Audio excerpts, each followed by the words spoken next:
Question number 2 statement है find the multiplicative inverse of the following numbers. Complex numbers हैं ये 4 parts, आपने इनके मल्टीप्लिकेटिव इनवर्स फाइंड करने हैं। हमने मल्टीप्लिकेटिव इनवर्स प्रीवियस एक्सरसाइज 1.2 में भी फाइंड किए थे, तो आइए अब इसको दोबारा देखते हैं। फर्स्ट पार्ट है -3 आयोटा, इसका मल्टीप्लिकेटिव इनवर्स बता सकते हैं आप क्या बनेगा? जी बिल्कुल 1/-3 आयोटा। हमें वर्किंग सिर्फ ये करनी पड़ेगी कि जो चूंकि हमने बात की थी डिनोमिनेटर में आयोटा नहीं होना चाहिए, उसको हम कन्वर्ट करवा लेंगे, शिफ्ट करवा लेंगे न्यूमिनेटर में। उसके लिए आप मल्टीप्लाई डिवाइड वाला प्रोसीजर इख्तियार करते हैं, तो बिल्कुल उसी तरह अब ये चारों पार्ट्स हो जाएंगे। तो ये देखिए multiplicative inverse of 3 iota is equal to -1/3 iota. सिर्फ पोजीशन चेंज कर दी जाए तो मल्टीप्लिकेटिव इनवर्स आ जाता है। नाउ ये -1/3 आयोटा, इसको अब हम मल्टीप्लाई और डिवाइड कर देते हैं बाई आयोटा। ये देखिए आयोटा से मल्टीप्लाई डिवाइड किया, न्यूमिनेटर में आयोटा रहा, डिनोमिनेटर में 3 आयोटा स्क्वायर बन गया। आयोटा स्क्वायर चूंकि -1 के इक्वल होता है, लिहाजा ये वैल्यू पुट की, जब -1 माइनस माइनस प्लस हो गया तो iota by 3 required multiplicative inverse आ गया फर्स्ट पार्ट का।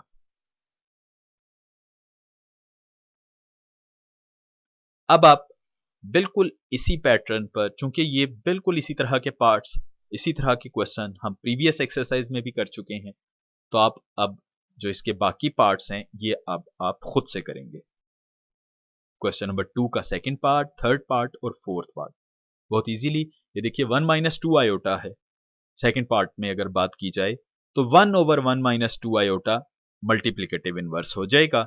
उसके बाद आप मल्टीप्लाई और डिवाइड करेंगे उसके कॉन्जुगेट से, यानी 1 + 2 आयोटा से सिंप्लीफाई करेंगे तो बहुत इजीली आप मल्टीप्लिकेटिव इनवर्स फाइंड कर लेंगे, जैसा कि आप कर चुके हैं एक्सरसाइज 1.2 में भी। हम मूव करते हैं क्वेश्चन नंबर 3 पर। यह भी इस तरह के क्वेश्चन आप 1.2 में कर चुके हैं। आयोटा की पावर जो कि अदर देन 2 हो, तो ये देखिए फर्स्ट पार्ट है iota raise to the power 101। बता सकते हैं आप इसमें क्या करेंगे हम? हमने बात की थी कि आयोटा की 2 के अलावा जो भी पावर आएगी उसको हम कन्वर्ट करवा लेंगे 2 के मल्टीपल में। जहां तक वो मल्टीपल बनेगा, जो बाकी बच जाएगा उसमें आयोटा को सेपरेट कर लेंगे। अब देखिए 101, इसको अगर 2 के मल्टीपल में लिखें तो 2 की पावर 50 यानी 2 × 50 लिखा जा सकता है, तो वो 100 तक तो कवर हो जाएगी। बाकी जो आयोटा की पावर बचेगी 1, उसको सेपरेट लिख लेंगे। तो ये देखिए आयोटा इंटू आयोटा 100 अलहदा किया, उसको लिख लिया आयोटा स्क्वायर की पावर 50। आयोटा स्क्वायर चूंकि -1 के इक्वल होता है, -1 की पावर इवन नंबर हो तो आंसर +1 रहेगा। So +1 into iota will become iota. So iota raise to the power 101 बना आयोटा के इक्वल। Second part -a into iota raise to the power 4। जी, ये भी हम एग्जैक्टली इससे मिलता जुलता पार्ट हम कर चुके हैं 1.2 में, जिसमें हमने कहा था कि आयोटा के अलावा जो भी नंबर लिखा हो उसको सेपरेट कर लेंगे, आयोटा को की पावर सेपरेट कर लेंगे। तो -a को हमने पावर 4 के साथ सेपरेट लिख लिया और आयोटा की पावर 4 को सेपरेट लिख लिया। a raise to the power 4, iota 4 को हम आयोटा स्क्वायर इंटू स्क्वायर लिख सकते हैं। आयोटा स्क्वायर -1 के इक्वल होता है। -1 की पावर जब इवन नंबर हो तो आंसर +1 होगा। 1 इंटू A4, तो आपके पास आंसर आ जाएगा A4। Third part iota raise to the power -3। जी, ये भी आप जानते हैं कि जब भी पावर माइनस में आ जाए तो हम उसे रेसिप्रोकल लेकर बेस का पावर को पॉजिटिव बना देते हैं।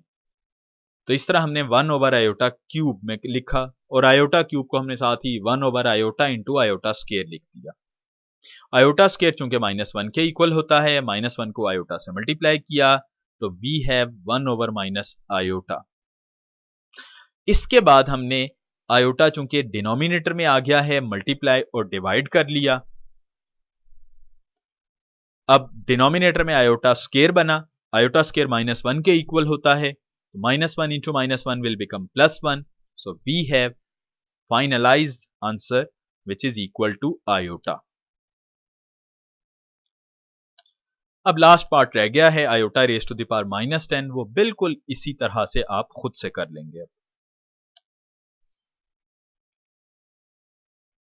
Question number 4, prove that z conjugate is equal to z if and only if z is real।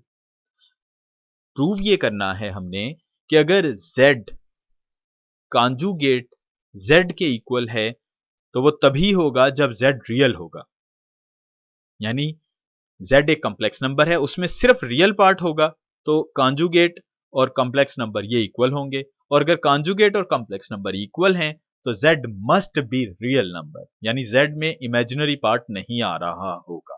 If and only if आप जानते हैं रिवर्सिबल कंडीशन के साथ प्रूव करना होता है कि अगर एक कंडीशन होल्ड कर रही है तो दूसरी लाजमी होल्ड करे। So suppose z conjugate is equal to z, now we have to prove that कि z is only a real number, यानी z में इमेजिनरी पार्ट 0 होगा। हमने एक कॉम्प्लेक्स नंबर बना लिया x प्लस आयोटा y के साथ, और इसको हमने कहा ये फर्स्ट इक्वेशन के तौर पर। याद रहे x और y रियल नंबर्स हैं, किसी भी कॉम्प्लेक्स नंबर में जब हम लिखते हैं तो उसका जो रियल पार्ट और इमेजिनरी पार्ट वो दोनों इटसेल्फ रियल नंबर्स होते हैं, यानी x और y यहां पर दोनों रियल नंबर्स होंगे। x and y both are real numbers. x is the real part of z, y is the imaginary part of z। Part है इमेजिनरी उसका, लेकिन इटसेल्फ वैल्यू इसकी रियल ही होगी, यानी जैसे 2 + 3 आयोटा, इसमें 2 और 3 तो रियल नंबर्स हैं, लेकिन 3 iota is the imaginary part. चलिए हमने इसका कॉन्जुगेट लिया, कॉन्जुगेट इसका इमेजिनरी पार्ट का साइन चेंज कर देता है।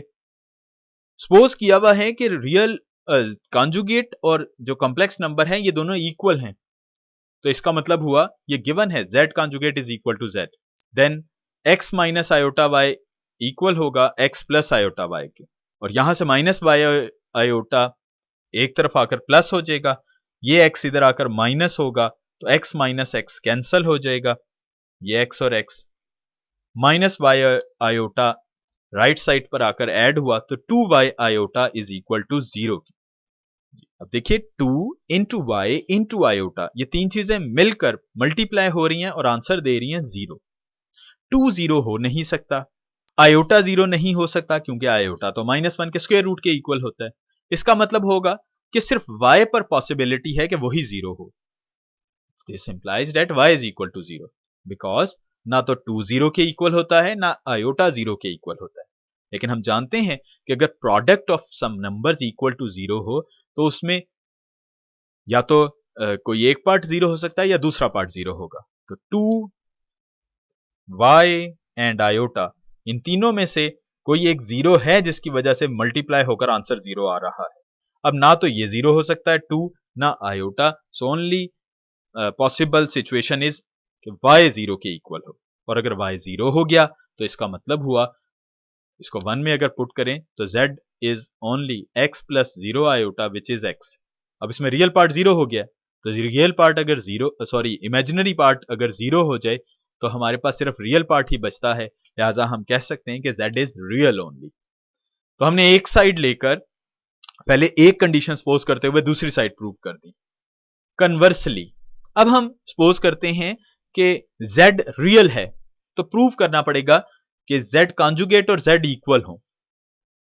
Late z x plus iota y is real, then imaginary part जो कि y है वो 0 होगा। तो इसका मतलब हुआ कि z is now will become x plus 0 iota, यानी सिर्फ x। और जब इसका कॉन्जुगेट लें z कॉन्जुगेट, तो वो हो जाएगा x माइनस 0 आयोटा के इक्वल। अगेन वो भी x बन जाएगा, इसका मतलब है z भी x है, z कॉन्जुगेट भी x है, so z is equal to z conjugate.